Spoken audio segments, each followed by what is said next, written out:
प्यारे जू की अपार कृपा जब होती है तब किसी के हृदय में प्रेम प्राप्ति की लालसा जागृत होती है। भगवत प्रेम बिरला कोई, करोड़ों भक्तों में कोई बिरला। लाखों लोगों में तो कोई भक्त होता है और करोड़ों भक्तों में किसी के हृदय में भगवत प्रेम की पिपासा जागृत होती है। भगवान का प्रेम बड़ा दुर्लभ वस्तु है। आराधना होती, भगवान से अनुकूलता की मांग होती है, विषय भोगों की मांग होती है, लोक परलोक की आकांक्षा होती, ये तो ठीक है। भगवान से प्रेम करना ये बहुत कठिन बात है। किसी बिरले महापुरुष के हृदय में प्रेम प्रकाशित होता है और ये जब प्रकाशित होता है तो फिर ऐसा आनंद का उन्माद होता है कि वो लोक बाह्य हो जाता है। संसार की समझ, संसार की पहुंच से वो बाहर हो जाता है।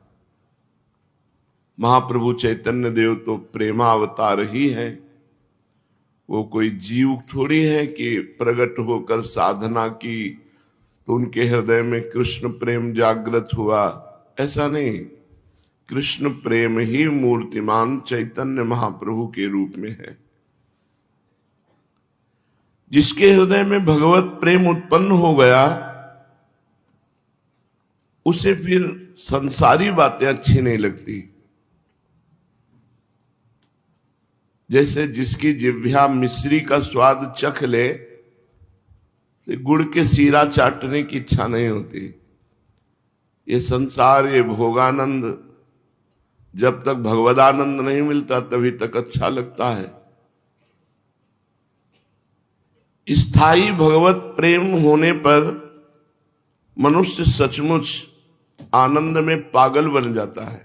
इतना आनंद भगवान के प्रेम में कि आनंद में पागल बन जाता है। जैसे लोग भोगों में पागल हैं आनंद के लिए, पर आनंद भोगों में है नहीं, इसलिए दुर्गति हो रही है। अगर आनंद की वास्तविक अनुभूति करनी है तो श्री भगवान में है।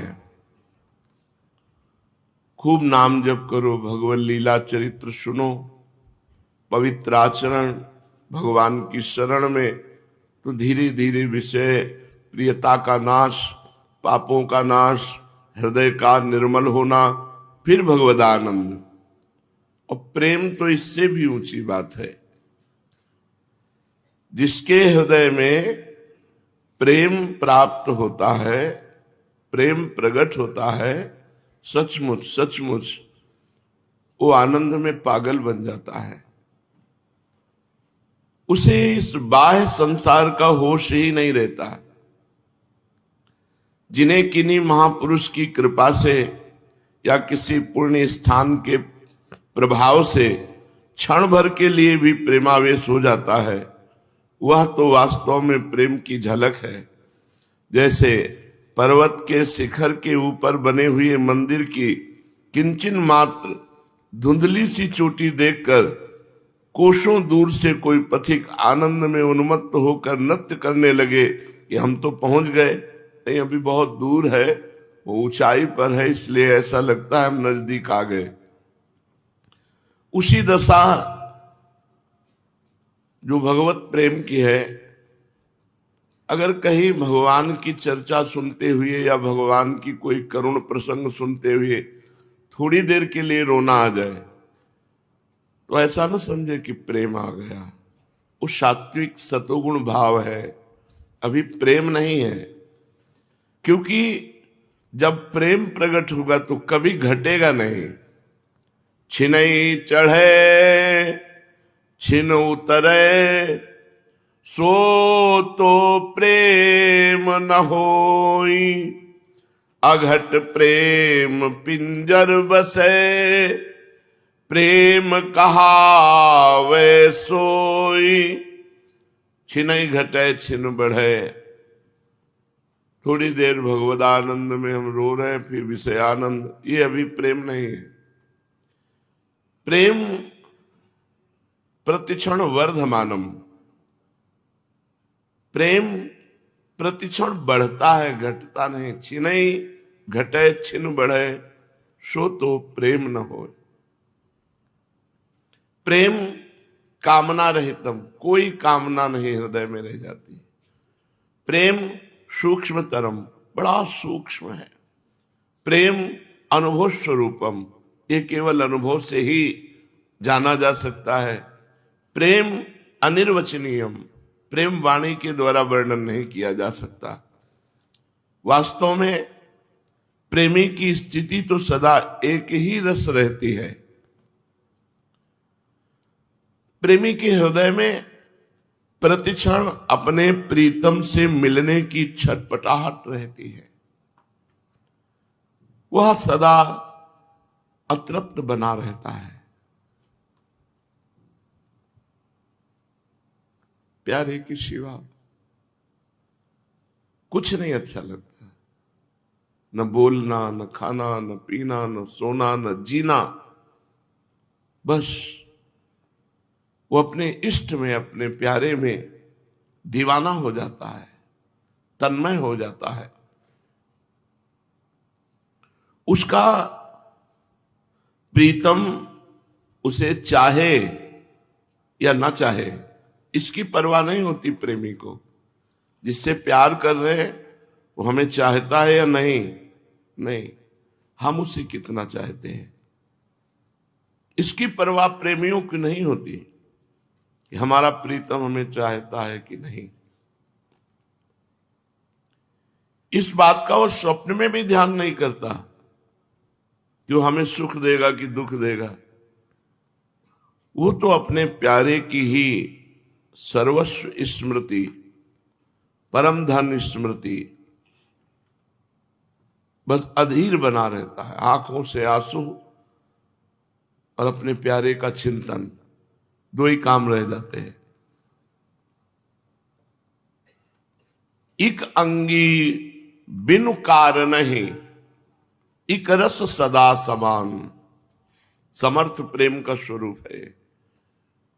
इक अंगी, अपनी तरफ से केवल, सामने से प्रेम हो रहा है हमारे लिए कि नहीं, इससे कोई मतलब हमारा नहीं।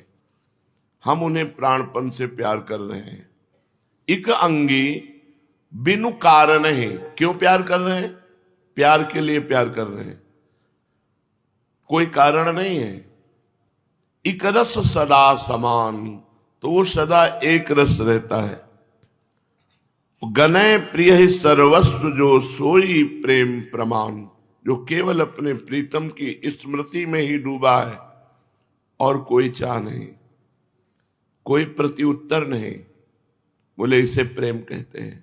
इक अंगी, अपनी तरफ से, बिनु कारण, बिना किसी कारण के, निमित्त के बिना, एक रस सदा समान, एक रस सदा समान भाव से अपने प्रीतम की याद में डूबा हुआ है। महाप्रभु चैतन्य देव का प्रेम ऐसा ही था। उनकी हृदय कंदरा से जो भक्ति भाव का भव्य स्रोत उदित हो गया, वो फिर कभी घटा नहीं, उत्तरोत्तर बढ़ता ही गया। उनकी हृदय कंदरा से उत्पन्न हुई भक्ति भागीरथी की धारा ऐसा नहीं कि सावन भादों की क्षुद्र नदी की भांति थोड़े समय के लिए खूब इठला के बाढ़ के चली, इसके बाद फिर घट गई। जेठ मास की तेज धूप पड़ी तो सब गायब हो गई बाढ़, ऐसा नहीं। उनके हृदय में जो प्रेम सरिता प्रकट हुई तो उफनाती हुई श्री कृष्ण रूपी समुद्र में स्थायी रूप से मिली, कभी कमी नहीं हुई। उत्तरोत्तर बढ़ने वाली अलौकिक और अनुपम धारा, उसकी उपमा इन सांसारिक धाराओं से तो दी ही नहीं जा सकती। कहां भगवत प्रेम, कहां ये जड़ नदी। प्रेम अनुभव गम्य है। महाप्रभु जब से गया धाम में ईश्वर पुरी जी ने ये मंत्र दिया, तब से उन्माद अवस्था आने लगी प्रेम की, उनकी विचित्र दशा हो गई। वे भोजन कर रहे हैं, करते करते सहसा बीच में ही उठकर रुदन करने लगते, हा कृष्ण तुम कहां चले गए, हा प्राणनाथ तुम कहां हो। भोजन करते करते रास्ता चलते चलते पागलों की भांति नृत्य करने लगते हैं। शयन कर रहे हैं, सहसा उठे बैठ जाते हैं और जोर जोर से हा कृष्ण ऐसे कहकर जोरों से चिल्लाने लगते हैं। कभी कभी लोगों से बात करते हैं और बीच में ही जोरों से ठहाका मारकर हंसने लगते हैं। रात रात भर रोते निकल जाती, सोने का नाम ही नहीं। लंबी लंबी सांसें लेते रहते, अधीर होकर अत्यंत विरही की भांति हिचकियां भरते रहते और उनके नेत्रों से इतना अश्रुजल निकलता कि संपूर्ण वस्त्र गीले हो जाते। विष्णु प्रिया जी इनकी ऐसी दशा देखकर भयभीत हो जाती और जाकर अपनी सास से, सची माता से सब बातें कहती कि पूरी रात हो गई, 1 मिनट सोना नहीं, हा कृष्ण हा कृष्ण। सची माता पुत्र की दशा देखकर दुख से कातर होकर रुदन करने लगती। सभी देवताओं को, देवियों को मनाती कि मेरे निमाई ये होश में हो जाए, पता नहीं क्या इनको हो गया, हर समय हा कृष्ण हा कृष्ण। वे करुणा भाव से अधीर होकर भगवान के चरणों में प्रार्थना करती कि प्रभु आप जानते हो इस दीनहीन कंगालिनी विधवा के एकमात्र पुत्र के ऊपर एक कौन सा भाव आ गया है, यही हमारा सहारा है। अगर ये भी ऐसे रहेंगे तो क्या हमारा जीवन, कृपा करो प्रभु, दया करो। मैं कभी धन नहीं चाहती, भोग नहीं चाहती, सुंदर वस्त्राभूषण, सुस्वादु भोजन की इच्छा नहीं, बस मेरे प्यारे निमाई का जीवन अच्छा रहे, मेरी आंखों का तारा ये निमाई स्वच्छ और निरोग बना रहे, यही मेरी प्रार्थना है। माता बार बार निमाई के मुख की ओर देखती और उनकी ऐसी दयनीय दशा देखकर अत्यंत ही दुखी होती। अब महाप्रभु जो भी काम करना चाहते उसे पूरा नहीं कर पाते। काम करते करते उन्हें अपने प्राण प्यारे श्री कृष्ण की याद आ जाती और उन्हीं के वियोग में चिल्लाने लगते, हा कृष्ण हा प्राणनाथ, और बेहोश हो जाते। ठीक ठीक कोई कार्य न कर पाना, भोजन भी नहीं कर पाते, स्नान संध्या पूजा ये सब बंद हो गए। कृष्णाकार वृत्ति, मुख से निरंतर श्री कृष्ण के मधुर नामों का ही अपने आप उच्चारण होता रहता है। किसी की बात का उत्तर भी देते हैं तो उसमें भगवान की अलौकिक लीलाओं का वर्णन करते हुए, किसी से बातें करते हैं तो केवल श्री कृष्ण के ही संबंध की, अर्थात वे श्री कृष्ण के सिवा कुछ जानते ही नहीं। श्री कृष्ण ही उनके प्राण हैं, श्री कृष्ण ही उनके धन है, श्री कृष्ण ही उनके सर्वस्व हैं। उनके लिए संसार में अब श्री कृष्ण के अतिरिक्त और कुछ है ही नहीं। महाप्रभु के जो विद्यार्थी जन थे, जब सुना कि गुरुजी गया धाम की यात्रा करके लौट आए तो एक एक करके महाप्रभु के घर आने लगे, पाठशाला में चलकर पढ़ाने की प्रार्थना करने लगे। सबके बहुत आग्रह करने पर प्रभु पाठशाला में पढ़ाने के निमित्त गए, किंतु पढ़ावें क्या, मानो सब शास्त्र एकदम भूल गए हों, बस कृष्ण नाम ही याद रह गया हो। पाठशाला में गए तो श्री कृष्ण नाम कीर्तन शुरू कर दिया। विद्यार्थी सोचते शायद मंगल श्री कृष्ण नाम से कर रहे हो, इसके बाद मंगलाचरण के बाद पढ़ाएं, बस यही पढ़ाई रह गई। कृष्ण कृष्ण कृष्ण कृष्ण कृष्ण कृष्ण कृष्ण हे। उन्मत्त होकर कभी नृत्य करते, कभी गान करते, कभी रुदन करते। श्री कृष्ण का नाम ही एकमात्र सार है। भैया पढ़ने लिखने में कुछ नहीं रखा। महाप्रभु कहने लगते, कीर्तन हुआ, कहने लगे भैया इन शास्त्रों के पढ़ने लिखने में कुछ नहीं रखा, श्री कृष्ण का ही नाम एकमात्र सार है, मधुराति मधुर है, उसी का पान करो। इन लौकिक शास्त्रों से क्या अभीष्ट सिद्ध होगा? प्राणी मात्र के आश्रय स्थान तो श्री कृष्ण ही है। संसार की सृष्टि, संसार का पालन और संसार का नाश एकमात्र श्री कृष्ण की इच्छा से होता है। श्री कृष्ण आनंद के धाम हैं, सुख स्वरूप है। उनके गुणों का आर्त होकर गान करते रहना मनुष्यों का परम पुरुषार्थ है। इतना कहते कहते महाप्रभु रो पड़ते और उच्च स्वर से कृष्ण नाम उच्चारण करते। इन बातों को श्रवण करके कुछ विद्यार्थी तो आनंद सागर में निमग्न हो गए। वे तो बाह्य ज्ञान शून्य होकर परमानंद का अनुभव न करने लगे, और कुछ जो किताबी ज्ञान रखने वाले थे,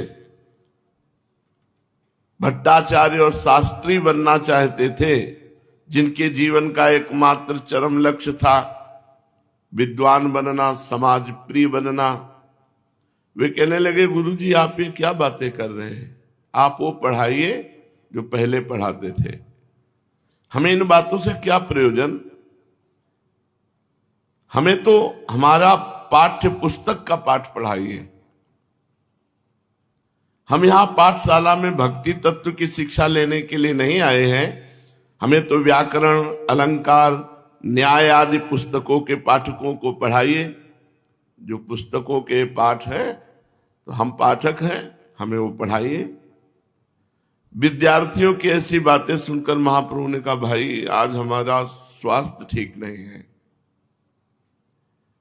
आप लोग अपना अपना पाठ बंद रख कर दीजिए, पुस्तकों को बांध कर रख दीजिए, आज चलो हमारे साथ गंगा स्नान करने, कल पाठ करवाएंगे। इतना सुनते ही सब विद्यार्थी अपनी अपनी पुस्तकें बांध दी और प्रभु के साथ गंगा स्नान के निमित्त चल दिए। गंगा जी पर पहुंचकर बहुत देर तक जल विहार होता रहा। रात्रि हो जाने पर प्रभु लौटकर घर आए और विद्यार्थी अपने अपने स्थानों को चले गए। दूसरे दिन महाप्रभु फिर पाठशाला में पहुंचे। जब प्रभु गुरु आसन पर आसीन हो गए तो विद्यार्थियों ने अपनी अपनी पुस्तकों में से प्रश्न पूछना आरंभ किया।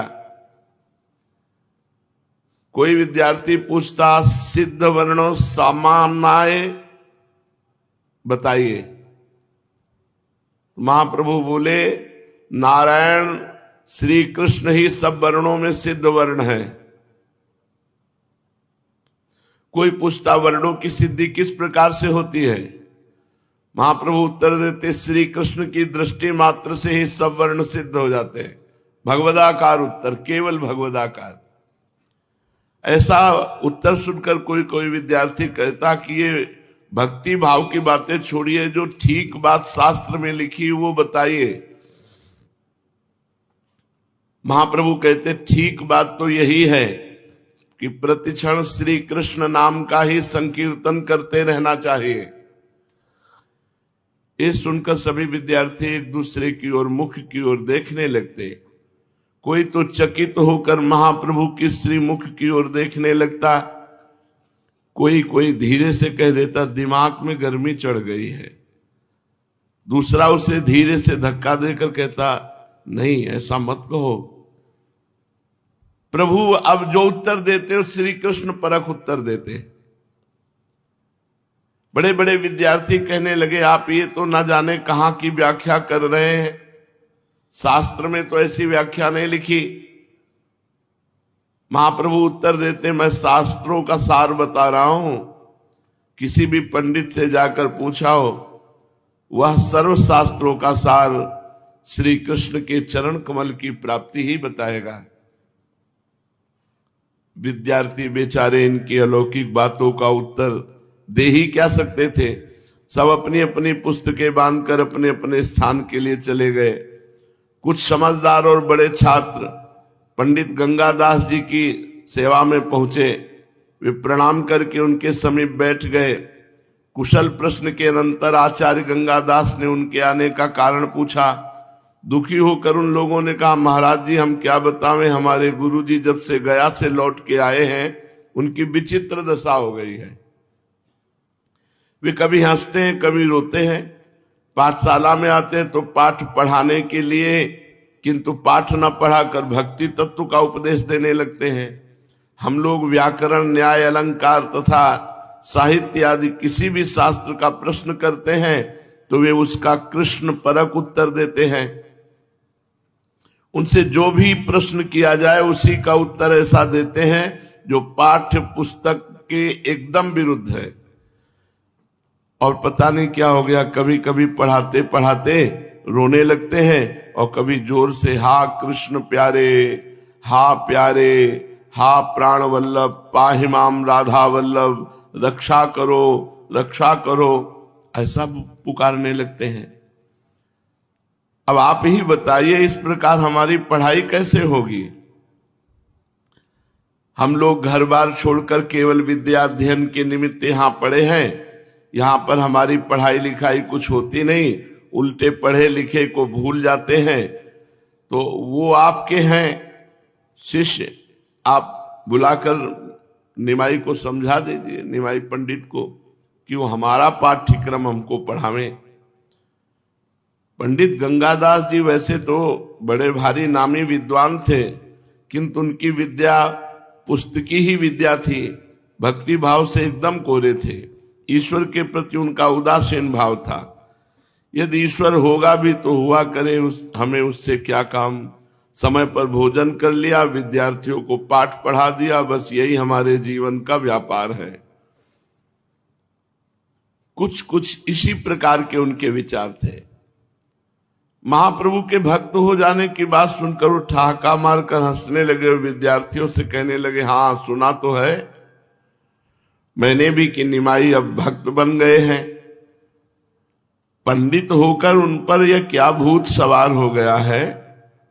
ब्राह्मण पंडित को तो निरंतर शास्त्रों के अध्ययन अध्यापन में ही लगे रहना चाहिए।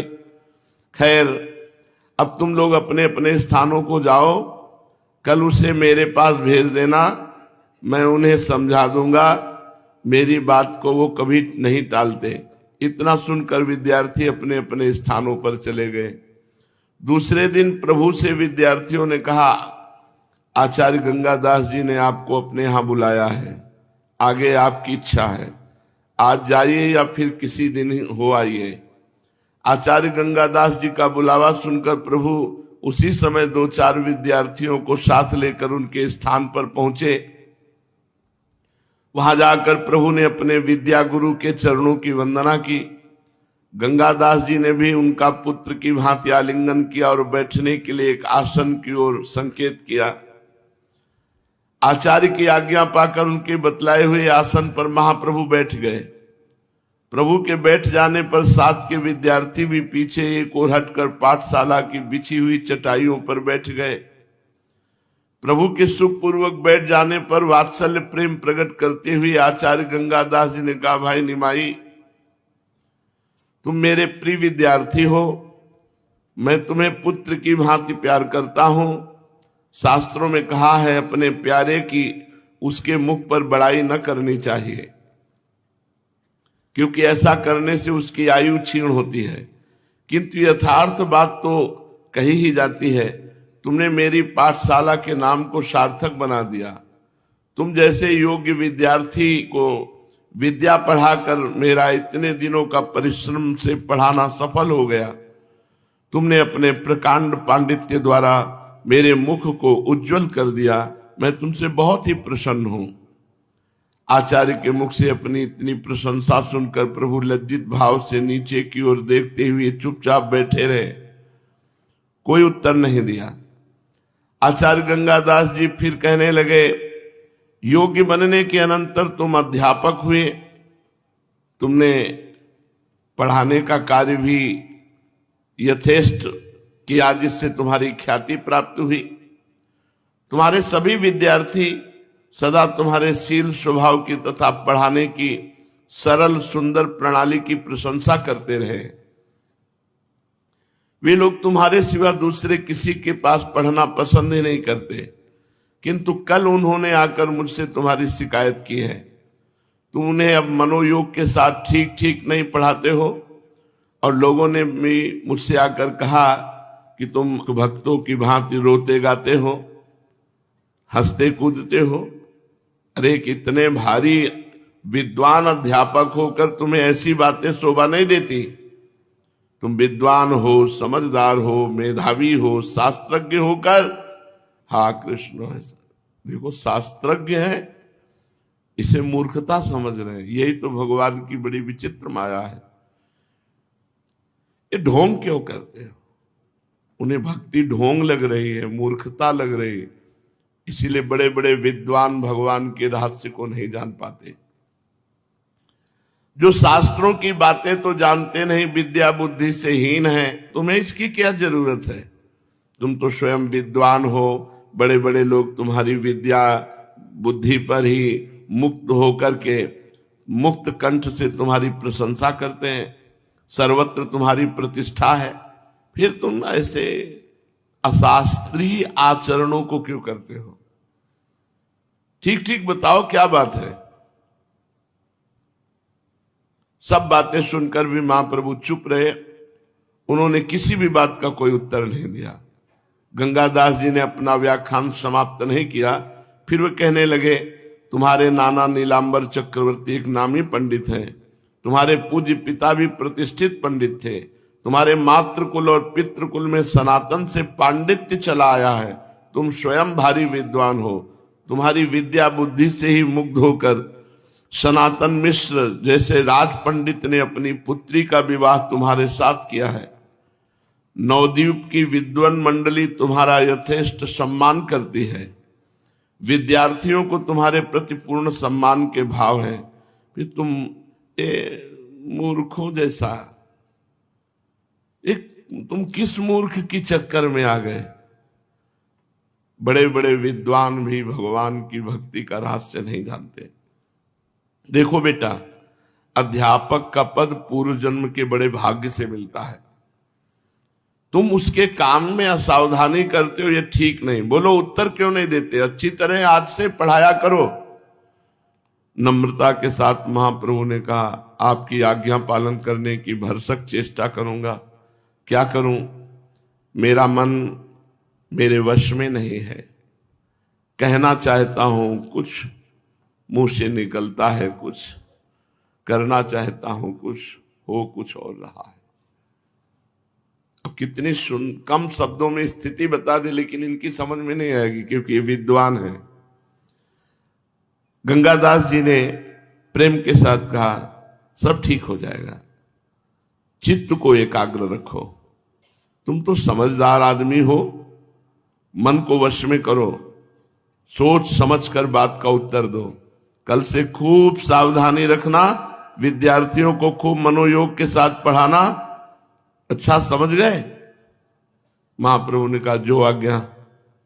आचार्य गंगादास को प्रणाम किया और विद्यार्थियों के साथ उनसे विदा हुए।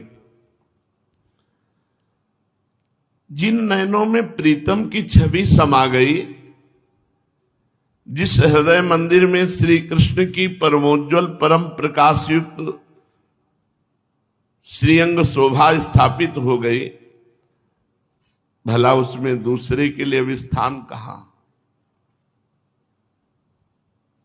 जब प्रीतम की छवि हृदय में समा गई, फिर दूसरे के लिए स्थान कहाँ? जिनका मन मधुप श्री कृष्ण कथा रूपी मकरंद का पान कर चुका है, जिनके चित्त को चित चोर ने अपनी चंचल चितवन से अपनी ओर आकर्षित कर लिया है, वे फिर अन्य वस्तु की ओर आंख उठाकर भी नहीं देख सकते। उनकी जिह्वा सदा नारायणाख्य पीयूष का पान करती है, अर्थात भगवान की कथा का निरंतर पान करती है। जिह्वा के द्वारा सांसारिक बातें कही ही नहीं जा सकती, ऐसे प्रेमी भक्तों की जिह्वा सदैव भगवान की चर्चा करती है। उन्हीं कर्मों को वो कर्म समझेगा जिनके द्वारा श्री कृष्ण के कमनीय कीर्तन में प्रगाढ़ रति की प्राप्ति हो सके।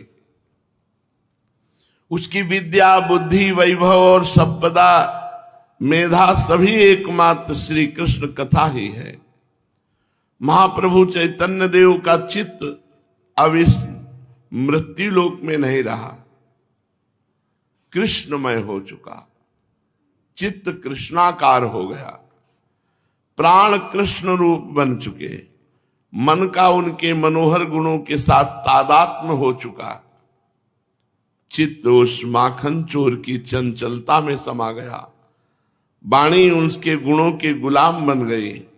अब वे करें भी तो क्या करें, सांसारिक कार्य करने के लिए मन, बुद्धि, चित्त, इंद्रिया आदि कोई भी उनका साथ नहीं देती, वे दूसरे के वश में हो चुकी। महाप्रभु की सभी चेष्टाएं श्री कृष्ण में ही होने लगी।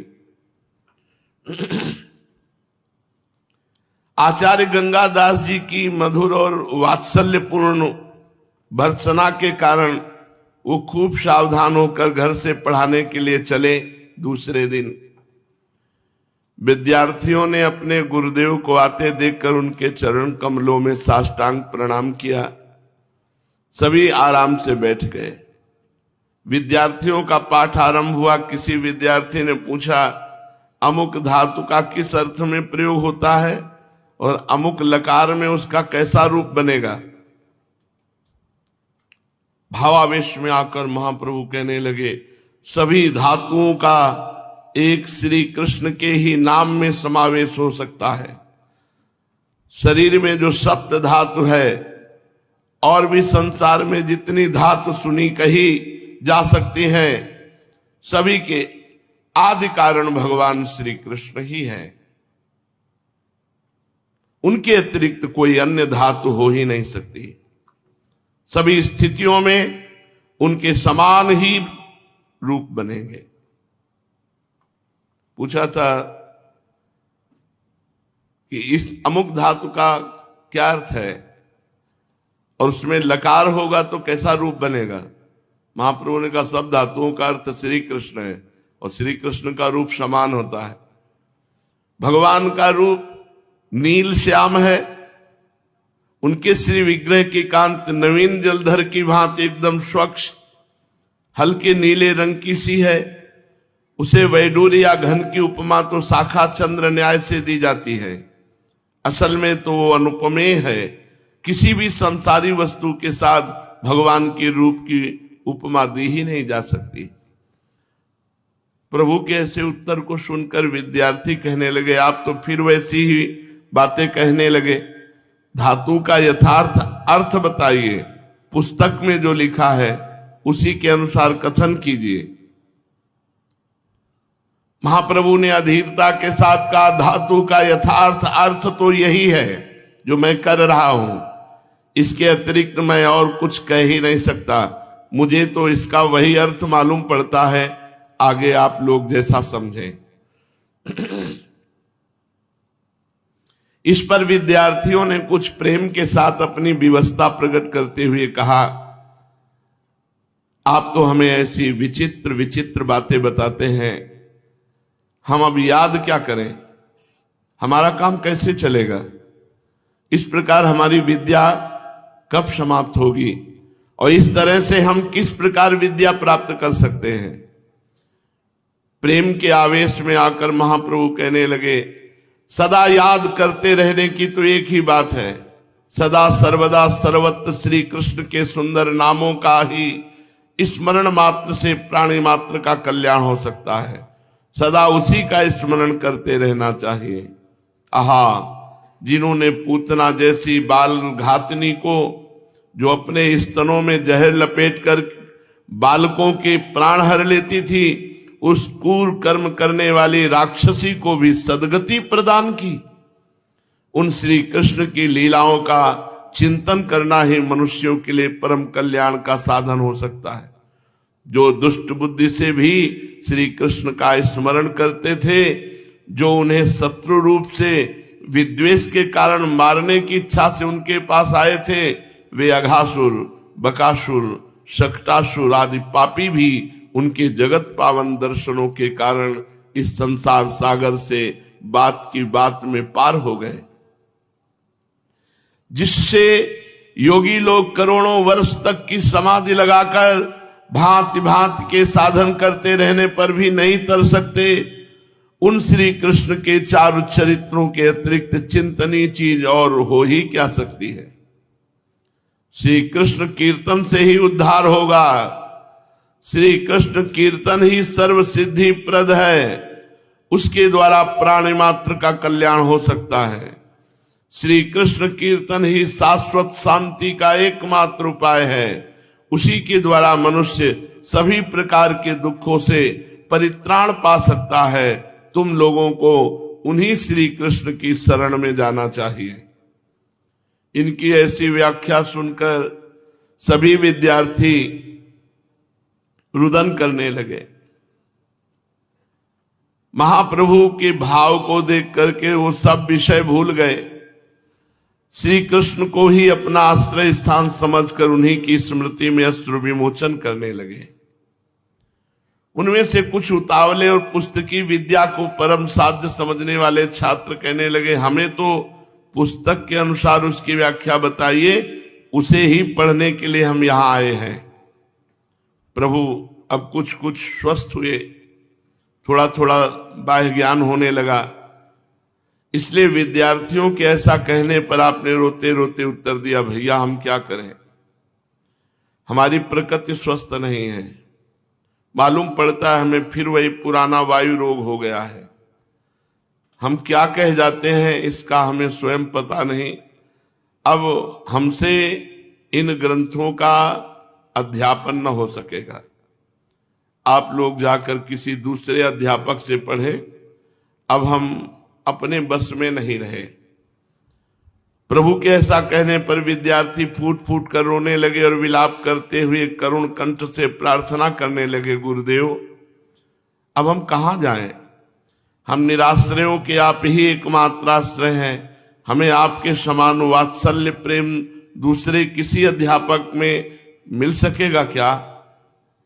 इतने प्रेम के साथ हमें अन्य अध्यापक पढ़ा ही नहीं सकता। आपके समान सर्व संशयों का नाश करके सरलता के साथ सुंदर शिक्षा देने वाला अध्यापक ढूंढने पर भी हमें त्रिलोकी में नहीं मिल सकता। आप हमारा परित्याग न कीजिए, हम आपके रोग की यथाशक्ति चिकित्सा करवाएंगे, स्वयं दिन रात सेवा शुश्रूषा करेंगे।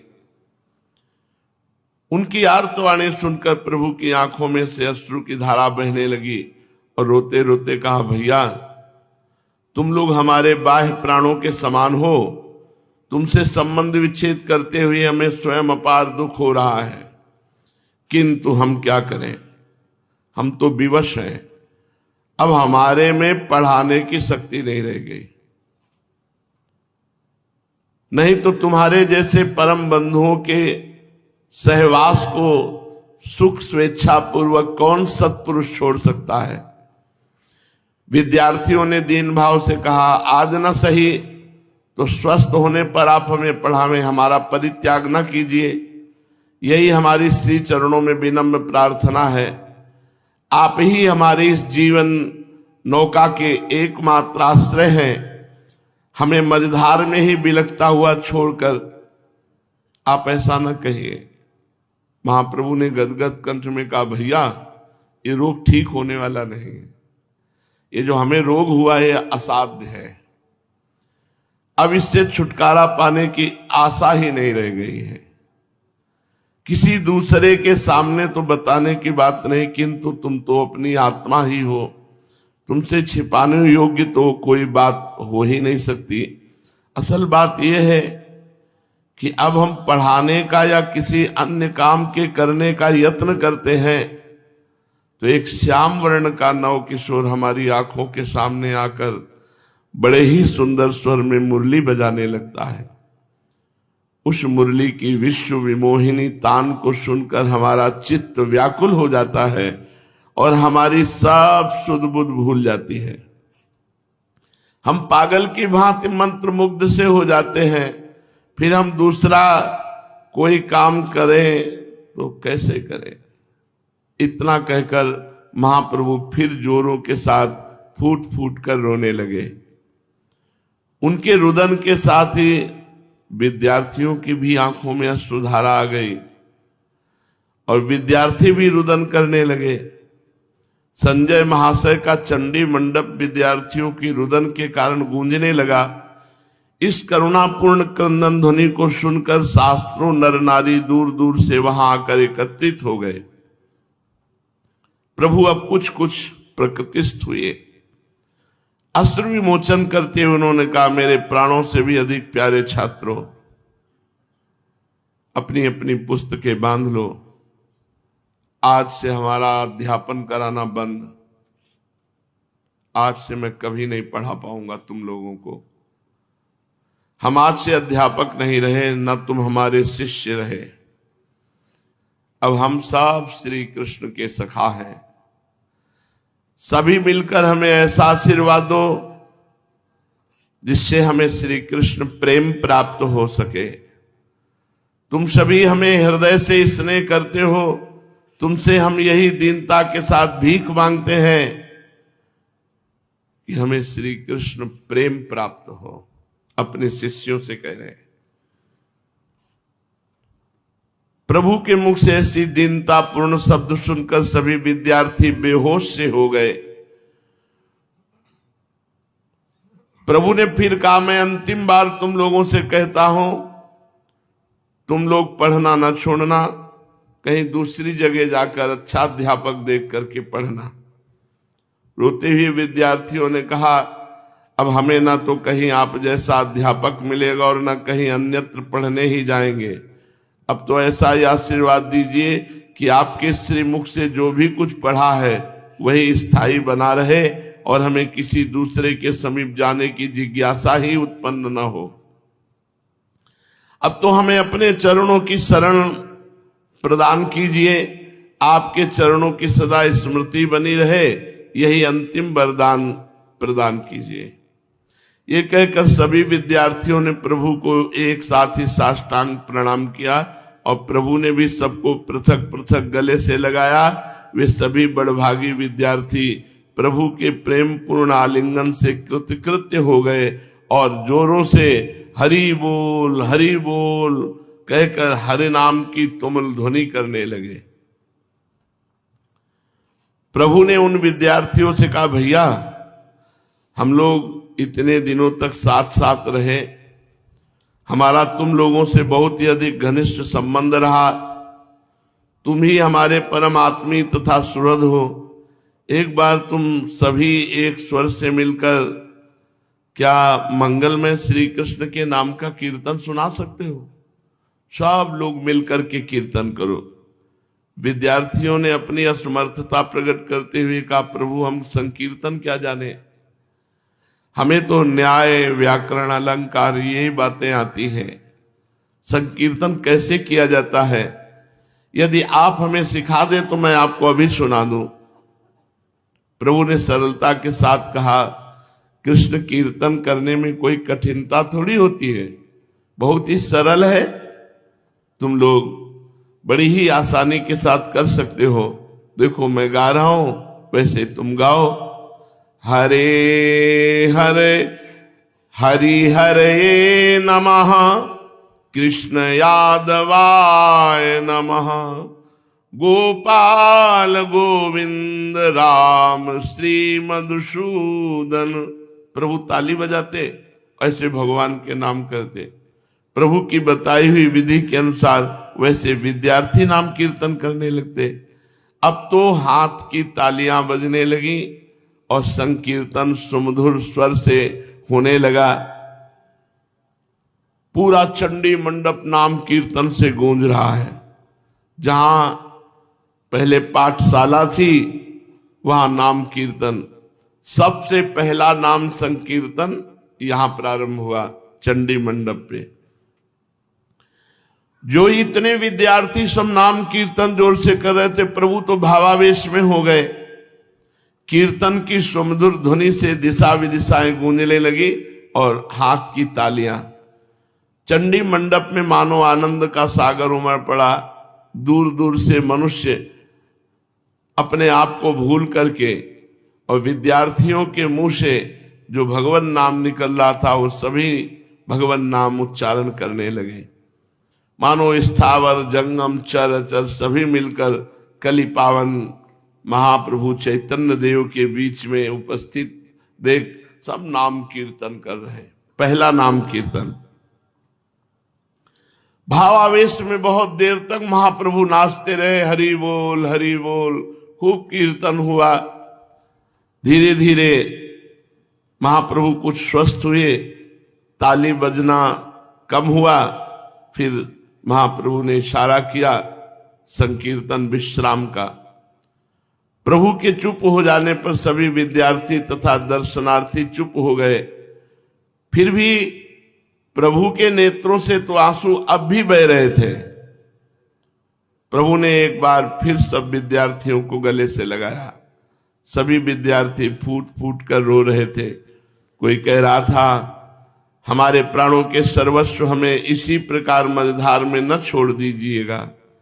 कोई हिचकियां लेते हुए गदगद कंठ से कहता, पढ़ना लिखना तो जो होना था सो हो लिया।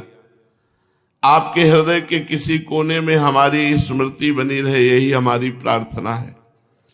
प्रभु ने बार बार आश्वासन देते, उनके शरीरों पर हाथ फेरते, किंतु उन्हें धैर्य होता ही नहीं था। प्रभु के स्पर्श से उनकी अधीरता अधिकाधिक बढ़ती जाती थी। वे बार बार प्रभु के चरणों में लौटकर प्रार्थना कर रहे थे। दर्शनार्थी इस करुण दृश्य को और अधिक देर तक देखने में समर्थ ना हो सके। महाप्रभु ने सभी विद्यार्थियों को समझा बुझाकर विदा किया। बहुत प्रकार से समझाने पर विद्यार्थी दुखित भाव से महाप्रभु को प्रणाम करके अपने अपने स्थान को गए। अध्यापकी का अंत कर दिया महाप्रभु ने, मैं नहीं पढ़ा सकता, और वहीं कीर्तन की नींव रख दी। हृदय में जब सरलता और सरसता का साम्राज्य स्थापित हो जाता है, तब चारों ओर से सद्गुण आ करके उसमें अपना निवास स्थान बनाने लगते हैं। भगवत भक्ति के उदय होने पर संपूर्ण सद्गुण उसके आश्रय में आकर बस जाते हैं। जिसके हृदय में भक्ति होती है तो भागवतिक गुण अपने आप आकर उसके हृदय में प्रकाशित हो जाते हैं। भगवान में तन्मयता होने पर, भगवत मिलन की छटपटाहट होने पर ऐसी स्थिति हो जाती है कि उस समय अगर कोई एक पत्ता भी खड़कता है तो उसको ऐसा लगता है प्रभु आ गए, और पागल की भांति चौंक कर अपने चारों ओर देखने लगता है। यदि उसके सामने कोई उसके प्यारे की बात सुना दे तो उसके आनंद का ठिकाना नहीं रहता। उस समय तो सचमुच पागल बन जाता है और उस भगवत चर्चा करने वाले के चरणों में लौटने लगता है। उसकी स्थिति उस विरहिणी की भांति हो जाती है जो चातक पक्षी के मुख से भी प्यू प्यू की कर्ण प्रिय मनोहर वाणी सुनकर अपने प्राण प्यारे की स्मृति में अधीर होकर नयनों से नीर बहाने लगती है। क्यों न हो, प्रीतम की पुण्य स्मृति में मादकता ही इस प्रकार की है। महाप्रभु अपने प्रिय शिष्यों के साथ भगवत चर्चा करते हुए घर की ओर चले आ रहे थे कि रास्ते में उन्हें आचार्य रत्न गर्भ जी का घर मिला। ये महाप्रभु के सजाती ब्राह्मण थे, ये भी सिलहट के निवासी थे। प्रभु को रास्ते में जाते देखकर इन्होंने प्रभु से बड़े आदर के साथ बुलाकर अपने यहाँ बिठाया। रत्नगर्भ महाशय बड़े ही कोमल प्रकृति के पुरुष थे। इनके हृदय में काफी भावुकता थी, सरलता की तो ये मानो मूर्ति ही थे। शास्त्रों के अध्ययन में इनका अनुपम अनुराग था। प्रभु के बैठते ही परस्पर शास्त्र चर्चा छिड़ गई। रत्नगर्भ महाशय ने प्रसंगवश श्रीमद् भागवत का एक श्लोक कहा। श्लोक उस समय का था जब यमुना किनारे यज्ञ करने वाले ब्राह्मणों की पत्नियां भगवान के लिए भोजन पदार्थ लेकर उनके समीप उपस्थित होती हैं, तो जो वो रूप देखती हैं ब्राह्मण पत्नियां, वो श्लोक। बात ये थी कि एक दिन सभी गोपों के साथ बलराम जी के सहित भगवान वन में गौएं चराने के लिए गए। उस दिन गोपों ने जिधर रोज गौएं ले जाई जाती थी उधर न ले जाकर मथुरा की ओर ले गए। उधर बड़ी मनोरम हरी हरी घास थी। गौओं ने खूब घास प्रेम के साथ पाई। यमुना जी का स्वच्छ जलपान किया। गौओं का तो पेट भर गया, किंतु ग्वाल बाल ब्रज की ओर ही टकटकी लगाए देख रहे थे। आज हमारा भोजन नहीं आया, छाक कैसे आवे। गोपियां तो रोज दूसरी ओर छाक लेकर जाती थी। आज उन्होंने उधर जाकर वन में गौओं की बहुत खोज की, कहीं पता न चला, तो छाक को लेकर घर वापस लौट गई। इधर सभी गोप भूख के कारण तड़फड़ा रहे थे। उन सबने सलाह करके निश्चय किया कि कान्हा भैया और बलराम जी से बात कहनी चाहिए, वे अवश्य इसका कुछ न कुछ प्रबंध करेंगे। सभी ग्वाल बाल प्यारे भगवान को तो कन्हैया कहते हैं और बलदेव जी को बलुआ कहते हैं। घर में अलग नाम पुकारे जाते, कनुआ बलुआ, ऐसा निश्चय करके सब सखा भगवान श्री कृष्ण और बलराम जी के पास गए और कहा, भैया कन्हैया, तैने अघासुर, बकासुर, सकटासुर, बड़े बड़े राक्षसों को बात की बात में मार डाला। बालकों के प्राण हरने वाली पूतना के भी शरीर में से तैने क्षण भर में प्राण खींच लिए, किंतु भैया ये भूख दुष्ट हमें सता रही, इसको मार डालो, बहुत पीड़ा पहुंचा रही। तैने हमारी समय समय पर रक्षा की है, हमारे सैकड़ों संकट दूर किए हैं। आज तू हमारी इस दुख से रक्षा करो, हमें खाने के लिए कुछ लाओ, में भूख लग रही। गोप सखाओं की इस बात को सुनकर भगवान अपने चारों ओर देखने लगे, किंतु उन्हें खाने की कोई वस्तु दिखाई न दी। भगवान चिंतित हुए। जब दूरदृष्टि डाली तो कुछ धुआं उठ रहा था। भगवान ने कहा, वेदज्ञ ब्राह्मण यहां यज्ञ कर रहे हैं। गोप बाल को तुम एक काम करो, ये जो यमुना के पावन तट पर ब्राह्मण यज्ञ कर रहे हैं उनके पास जाओ, उनको प्रणाम करना और कहना कि कृष्ण बलराम आए हुए हैं और उन लोगों को भूख लगी है, कृपा करके कुछ भोजन दे दो, वे तुम्हें अवश्य भोजन दे देंगे। जब आप भोजन लाओगे तो फिर सब बांट करके पालेंगे। भगवान के ऐसा कहने पर वे गोप ग्वाल उन ब्राह्मणों के समीप पहुंचे। दूर से ही उन्होंने यज्ञ करने वाले ब्राह्मणों को साष्टांग प्रणाम किया और यज्ञ मंडप के बाहर ही अपनी अपनी लकुटी के सहारे खड़े होकर दीनता के साथ कहने लगे, हे धर्म के जानने वाले ब्राह्मणों, हम श्री कृष्ण और बलदेव जी के द्वारा भेजे हुए हैं। इस समय बड़ी भूख लग रही है उनको, कृपा करके यदि आपके पास कुछ भोजन हो तो हमें दे दीजिए, जिससे कृष्ण बलराम के साथ हम अपनी भूख को शांत कर सके। गोपों की ऐसी प्रार्थना करने पर वे ब्राह्मण कुछ नहीं बोले, उदासीन ही रहे। उन्होंने गोपों की बात पर ध्यान ही नहीं दिया। जब उन्होंने कई बार कहा तब उन्होंने रुखाई के देख करके समझ गए कि ये भोजन देने वाले नहीं। भगवान के सखा लौट कर गए और कहा, कन्हैया कैसे निर्दयी ब्राह्मणों के पास भेजा। अरे भोजन की तो बात जाने दो, वो सीधे मुंह बात भी नहीं किए, वे हमसे प्रेम पूर्वक बोले ही नहीं। गोपों की ऐसी बात सुनकर भगवान ने कहा, वे कर्मकांडी ब्राह्मण हैं, वह हमारी बात को भला क्या समझ सकते हैं। जो स्वयं स्वर्ग सुख का लोभी है, उसे दूसरे के दुख की क्या परवाह। अब की तुम लोग उनकी पत्नियों के पास जाओ, उनका हृदय कोमल है, वे शरीर से तो वहां हैं किंतु उनका अंतःकरण मेरे समीप है। वे तुम लोगों को जरूर न जरूर भोजन देंगी, तुम केवल जाकर उनसे कह दो।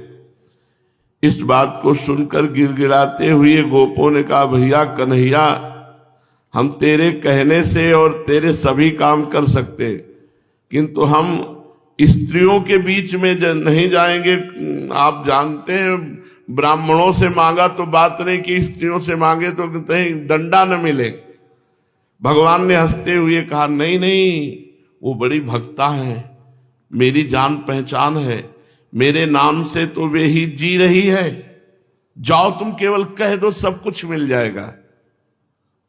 भगवान की ब्राह्मण पत्नियों से जान पहचान पुरानी थी। बात यह थी कि मथुरा की मालिनें पुष्प चुनने के निमित्त नित्य प्रति वृंदावन आया करती थी। जब वे ब्राह्मणों के घरों में पुष्प देने जाती, तब स्त्रियों से श्री कृष्ण और बलराम के अद्भुत रूप लावण्य का बखान करती, उनकी अलौकिक लीलाओं का गुणगान किया करती। उन्हें सुनते सुनते ब्राह्मण पत्नियों के हृदय में इन दोनों के प्रति, श्री कृष्ण बलराम के प्रति अनुराग उत्पन्न हो गया। भगवान की बात सुनते सुनते दोनों के प्रति, भगवान श्री कृष्ण और बलराम के प्रति ब्राह्मण पत्नियों का अनुराग हो गया। वे सदा इनके दर्शनों के लिए छटपटाती रहती थी। उनकी उत्सुकता आवश्यकता से अधिक बढ़ गई थी। उनकी लालसा को पूर्ण करने के निमित्त ही भगवान ने लीला रची थी। जब भगवान ने कई बार जोर देकर कहा, तब तो उदास मन से गोप ब्राह्मण पत्नियों के पास पहुंचे और वहां दूर से ही प्रणाम किया और वैसे ही दीनता के साथ कहा, हे ब्राह्मण पत्नियों, यहां से थोड़ी दूर पर बलदेव जी और श्री कृष्णचंद्र जी आए हैं। दोनों बहुत भूखे हैं, यदि तुम्हारे पास कुछ खाने की वस्तु हो तो उन्हें दे दो। ब्राह्मण पत्नियों का इतना सुनना था कि वे प्रेम के कारण अधीर हो उठी। ये सुनकर कि श्री कृष्ण और बलराम भूखे हैं, उनकी अधीरता का ठिकाना न रहा। जिनके दर्शनों की चिरकाल से इच्छा थी, जिनकी मनोहर मूर्ति के दर्शन के लिए नेत्र छटपटा रहे थे, वे श्री कृष्ण बलराम भूखे हैं और भोजन की प्रतीक्षा कर रहे हैं। इस बात से उन्हें दुख भी हुआ और परम सुख हुआ। दुख हुआ कि भूखे, परम सुख हुआ कि आज दर्शन होंगे। वे जल्दी से भांति भांति के पकवानों को थालों में सजाकर श्री कृष्ण के समीप जाने के लिए तैयार हो गई। उनके पतियों ने कुछ ने मना किया, किंतु उन्होंने एक भी न सुनी और प्रेम में मतवाली हुई जल्दी से श्री कृष्ण के समीप पहुंचने का प्रयत्न करने लगी। उस समय भगवान खूब सज धर कर ठाठ के साथ खड़े देख रहे थे कि वो आ रही हैं कि नहीं। भगवान के उस मधुर गोप वेश का बड़ा सुंदर वर्णन किया गया है। श्यामम हिरण्य परिधिम वनमाल्य बर्ह धातु प्रवाल नटवेश मनोव्रतांसे विन्यस्त हस्तमितरेण धुनानमब्जम कर्णोत्पलालक कपोल मुखाब्जहासम। प्रभु का बड़ा सुंदर वेश है। जब ये ब्राह्मण पत्नियां गई तो अपने सखा के गले में हाथ डाले हुए प्रभु उनको खड़े दिखाई दिए। उनका शरीर नूतन मेघ के समान श्याम रंग का है, उस पर वे पीतांबर धारण किए हुए हैं। गले में बनमाला सुशोभित है, मस्तक पर मोर पंख का मनोहर मुकुट शोभित है, संपूर्ण शरीर गेरू, पोतनी मिट्टी, यमुना रज, पीली मिट्टी आदि से चित्रकारी की गई है। कहीं गेरू की लकीरें खींची, कहीं यमुना रज मल रखी है, कहीं पर सेल खड़ी घिसकर उनकी बिंदियां लगाई। इस प्रकार संपूर्ण शरीर को सजा लिया है। कानों में भांति भांति के कोमल कोमल पत्ते, सुंदर नट का सा वेश बनाए एक सखा के कंधे पर हाथ रखे हुए हैं। उनकी काली काली घुंघराली लटें सुंदर गोल कपोलों के ऊपर लटक रही हैं। मंद मंद मुस्कुराते हुए उसी ओर देख रहे हैं। भगवान के ऐसे मनोहर वेश को देखकर कौन सहृदय पुरुष अपने आपे में रह सकता है। आचार्य रत्न गर्भ के समीप चैतन्य महाप्रभु बैठे हैं। महाप्रभु को सुनाते हुए इसी श्लोक का गायन रत्न गर्भ जी ने किया। श्यामम हिरण्य परधिम वनमाल्य बरह। बस इस श्लोक का सुनना था कि महाप्रभु तो प्रेमोन्मत्त हो गए। जोरों के साथ जहां बैठे थे वहीं उछले और मूर्छित होकर धड़ाम से पृथ्वी पर गिर पड़े। महाप्रभु को न शरीर का होश है न स्थान का। वे बेहोश पड़े, जोरों के साथ लंबी लंबी सांसें ले रहे थे। थोड़ी देर में आचार्य मेरे हृदय में प्रेम का संचार कर दो, कानों में अमृत भर दो, मुझे वही श्लोक फिर सुनाओ, मेरा हृदय शीतल हो रहा है। आहा कैसा श्यामम हिरण्य परधिम वनमाल्य बरह। ऐसा चैतन्य महाप्रभु बेहोशी में कहने लगे। आचार्य फिर ऊंचे स्वर से श्यामम हिरण्य परधिम वनमाल्य बरह धातु प्रवाल नटवेश मनुव्रतांसे विन्यस्त हस्तमितरेण धुनानमब्जं कर्णोत्पलालक कपोल मुखाब्जहासम।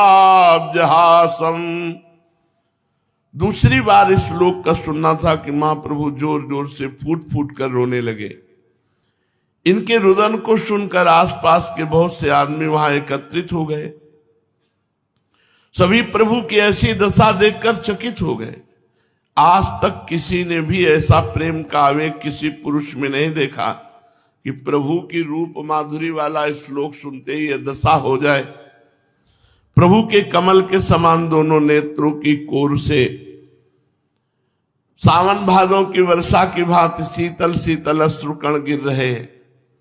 प्रेम विह्वल होकर कह रहे हैं, प्यारे कृष्ण कहाँ हो, क्यों नहीं मुझे हृदय से लगा लेते। आहा वे ब्राह्मण पत्नियां धन्य हैं जिन्हें नटनागर के ऐसे अद्भुत रूप के दर्शन हुए। ये कहते कहते प्रभु ने प्रेमावेश में आकर रत्न गर्भ को जोरों से आलिंगन किया। प्रभु के आलिंगन मात्र से ही रत्न गर्भ जी भी उन्मत्त हो गए। अब तो एक नहीं दो प्रेमी आश्चर्यचकित हो रहे सब देखने वाले कि महाप्रभु में प्रेमोन्माद था, वही प्रेमोन्माद रत्न गर्भ जी में जब महाप्रभु ने आलिंगन किया। रत्न गर्भ जी कभी तो जोरों से हंसते, कभी रुदन करते, कभी प्रभु के चरणों में गिरकर प्रेम की भिक्षा मांगते, कभी रोते रोते फिर उस श्लोक को पढ़ने लगते। रत्न गर्भ ज्यों ज्यों श्लोक पढ़ते प्रभु की वेदना त्यों ही त्यों अधिकाधिक बढ़ती जाती। इस श्लोक के श्रवण मात्र से बार बार चैतन्य महाप्रभु मूर्छित होने लगे। रत्न गर्भ को कुछ भी होश नहीं, वे भी बेसुध होकर इस श्लोक का पाठ करते हुए बीच बीच में हुंकार मार करके रुदन करने लगते। जैसे तैसे गदाधर पंडित ने पकड़कर रत्न गर्भ जी को रोका, श्लोक मत बोलो, नहीं महाप्रभु का भाव शांत नहीं होगा। जब श्लोक पढ़ना बंद किया तब कुछ कुछ बाह्य ज्ञान हुआ। कुछ होश आने पर सभी ने मिलकर महाप्रभु को पकड़े हुए प्रेम में छके हुए महाप्रभु गंगा स्नान के लिए चले। फिर गंगा स्नान करके सब महाप्रभु को घर में छोड़ा। इस प्रकार चैतन्य महाप्रभु की सर्वप्रथम कृपा किरण का अधिकारी ये रत्न गर्भाचार्य जी हुए। उन्हें ही सर्वप्रथम प्रभु की असीम अनुकंपा का अधिकारी समझना चाहिए। आगे और भी महाराष्ट्र में चर्चाएं हैं, सुशेष आगे। श्री राधा वल्लभ लाल।